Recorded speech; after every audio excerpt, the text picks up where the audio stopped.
వాళ్ళు ఎటువంటి సమాచారాన్ని విడుదల చేయలేదు. ఇక ఆశా గారు అన్నట్టు జగన్మోహన్ రెడ్డి గారు బెంగళూరు ఎందుకు వెళ్తున్నారు? బెంగళూరు అంటే ఆయనకి బెంగళూరులో ప్యాలెస్లు ఉన్నాయి, హైదరాబాద్ లో ప్యాలెస్లు ఉన్నాయి, ఇంకా మనకి తెలియనటువంటి చోట్ల ఇంకెక్కడైనా ప్యాలెస్లు ఉన్నాయో మనకైతే తెలియదు. అవి వ్యక్తిగతమైనటువంటి ఆస్తులు. వాళ్ళు వెళ్ళొచ్చు, రావచ్చు, పోవచ్చు, సమస్య అది కాదు. రాష్ట్రంలో జరుగుతున్నటువంటి దాని మీద నేను అందుకే ముందే చెప్పాను, రాష్ట్రంలో ఇప్పుడు నడుస్తున్నటువంటి శ్వేతపత్రాల సీజన్ నడుస్తా ఉంది. ఈ శ్వేతపత్రాల మీద ఎందుకని జగన్మోహన్ రెడ్డి గారు ఆయనకి అఫీషియల్ గా ప్రతిపక్ష హోదా కానీ వెళ్ళొచ్చు. కోటేశ్వరరావు గారు పాయింట్ ఏంటంటే ప్రజా దర్బార్ నిర్వహిస్తామని చెప్పారు, అది కూడా బ్రేక్ చేసి వెళ్ళడానికి కారణాలు అనేది, ఎందుకంటే రాజకీయాల్లో రాజకీయ నాయకులు ఏం చేసినా ఒక పాయింట్ కిందే ఉంటుంది.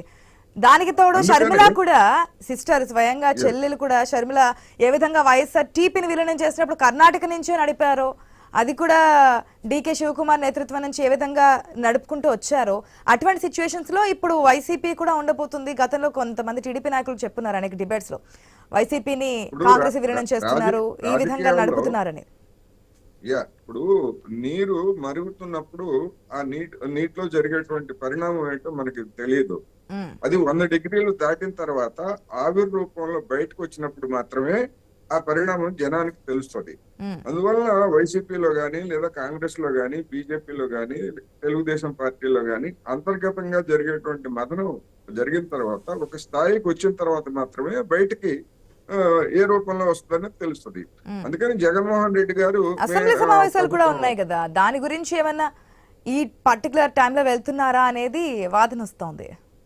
ఇప్పుడు ఆయన దగ్గర నుంచి పారదర్శకంగా మీడియాతో గాని, లేదా మరొక విధంగా గాని ఆయన నోరు విప్పనంత వరకు అనేకమైనటువంటి ఇలాంటి ఆరోపణలు కావచ్చు, విమర్శలు కావచ్చు, ప్రచారాలకి పదం ఉండదు.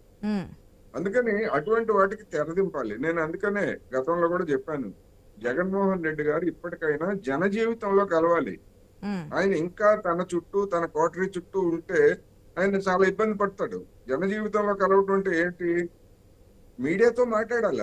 మీడియా వేసేటువంటి ప్రశ్నలు మాట్లాడారు కదా, పిన్నెల్లి అరెస్ట్ అయినప్పుడు ఈ విధంగా అరెస్ట్ చేశారు, 4 సార్లు ఎమ్మెల్యేగా గెలిచారంటే ఏ విధంగా ప్రజల మనల్ని ఇది ఈ విధంగా మాట్లాడినట్టు కామెంట్స్ మనం చూస్తున్నాం.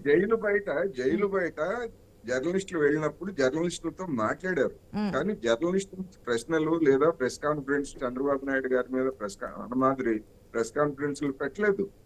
ఎందుకంటే చంద్రబాబు నాయుడు గారి ప్రెస్ కాన్ఫరెన్స్ లకి, లేదా మన రాజశేఖర రెడ్డి గారి ప్రెస్ కాన్ఫరెన్స్ లకి నేను అనేక అటెండ్ చేశాను, అనేక ప్రశ్నలు అడిగాను. అటువంటి పరిస్థితి జగన్మోహన్ రెడ్డి గారు ఏ జర్నలిస్ట్ కి ఇవ్వలేదు. నరేంద్ర మోడీ గారి బాటలో నడిచాడు ఆయన. నరేంద్ర మోడీ గారు కూడా అంతే కదా. దేశంలో ప్రపంచంలో ఏకైక ప్రధాని లేదా ఏకైక అధ్యక్షుడు ఎవరైనా ఉన్నారంటే మీడియాతో మాట్లాడిన వాళ్ళు నరేంద్ర మోడీ గారే. ఆంధ్రప్రదేశ్ లో జగన్మోహన్ రెడ్డి గారు ఇద్దరు చరిత్ర సృష్టించారు. అందువలన జనజీవితంలో కలవాలి.